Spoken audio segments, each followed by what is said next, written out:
দক্ষিণবঙ্গে বৃষ্টিপাতের সম্ভাবনা বাড়ছে 27 তারিখ থেকে 29 তারিখের মধ্যে। এটা ধীরে ধীরে বৃষ্টিপাতের সম্ভাবনা বাড়বে। 27 তারিখে প্রধানত বিক্ষিপ্তভাবে বৃষ্টিপাতের সম্ভাবনা রয়েছে।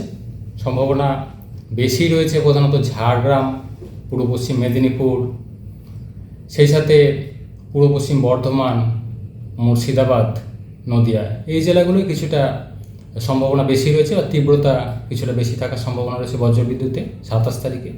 অন্যান্য জেলাগুলি হালকা থেকে মাঝারি ধরনের বৃষ্টিপাতের সম্ভাবনা আরও বাড়বে 28 তারিখে। 28 তারিখে দু এক জায়গায় কালবৈশাখীরও সম্ভাবনা রয়েছে। দমকা হাওয়া কোথাও কোথাও 60 থেকে 70 কিলোমিটার প্রতি ঘন্টাও থাকার সম্ভাবনা থাকছে। সব জেলাগুলোতেই প্রভাব থাকার সম্ভাবনা রয়েছে 28 থেকে 29-এর মধ্যে। 27 তারিখেও থাকবে বিক্ষিপ্তভাবে, তবে সম্ভাবনা আরও বাড়বে ধীরে ধীরে। 28 তারিখে সম্ভাবনা বেশি থাকবে বা তীব্রতা বেশি থাকার সম্ভাবনা রয়েছে। বজ্রবিদ্যুতের তীব্রতা থাকার সম্ভাবনা রয়েছে 28 তারিখে, এবং সেই সাথে দমকা হাওয়া দক্ষিণবঙ্গের বেশিরভাগ জেলাতেই থাকার সম্ভাবনা থাকবে।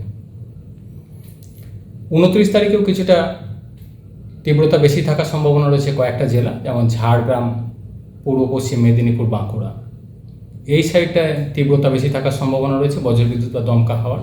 অন্যান্য জেলাগুলোতেও বৃষ্টিপাত থাকবে হালকা থেকে মাঝারি ধরনের, এবং বজ্রবিদ্যুতের সম্ভাবনা থাকবে। 30 তারিখ থেকে পরবর্তী 3-4 দিন বৃষ্টিপাত ধীরে ধীরে কমে যায়। প্রধানত বিক্ষিপ্তভাবে বা স্থানীয়ভাবে হালকা বৃষ্টির সম্ভাবনা থাকবে পরবর্তী কিছুদিন। অর্থাৎ দক্ষিণবঙ্গের জন্য বৃষ্টিপাতের সম্ভাবনা বাড়ছে 27 থেকে 29 তারিখের মধ্যে। সম্ভাবনা ধীরে ধীরে বাড়বে, বেশি থাকবে 28 তারিখে বৃষ্টি। বজ্রবিদ্যুতের তীব্রতা 28 তারিখে বেশি থাকার সম্ভাবনা রয়েছে। দমকা হাওয়ার তীব্রতা থাকার সম্ভাবনা রয়েছে। স্থানীয়ভাবে দু এক জায়গায় ভারী বৃষ্টির সম্ভাবনা কিছুটা রয়েছে পূর্ব বর্ধমান জেলার কাছাকাছি।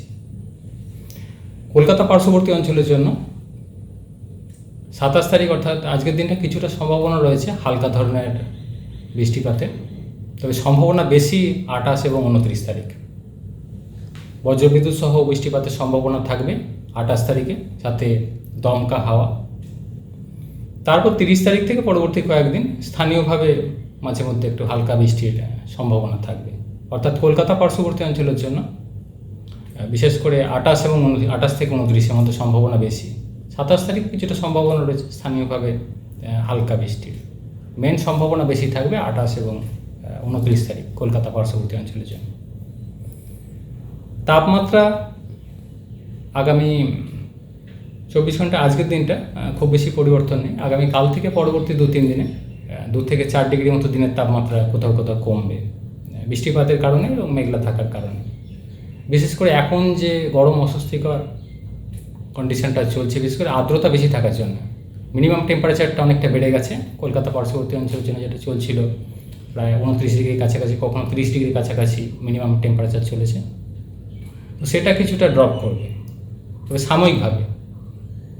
সাময়িকভাবে টেম্পারেচার কিছুটা কমবে, টেম্পোরারি রিলিফ হবে। আবার এই বৃষ্টিপাত কমে গেলে তখন আবার গরমটা আবার একটু বাড়বে।